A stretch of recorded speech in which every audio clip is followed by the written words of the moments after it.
що, нагороджуємо? Дивіться, нагороджуємо зараз переможців жіночого забігу.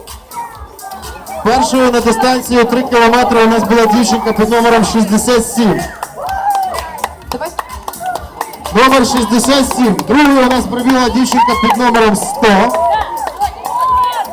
Виходь сюди, 67, виходь сюди номер 100 і третій. І третіми у нас були дівчата під номером 2 і 3. О, 2 і 3. Виходьте на сцену, ми вас чекаємо. Номер 67 уже з нами. Ми не помилились, ні, ти прибігла перша. Опа. Номер 100. І у нас сотий номер. І номер 2 і номер 3. Так, ви тут, 67, перше місце. Як тебе звати?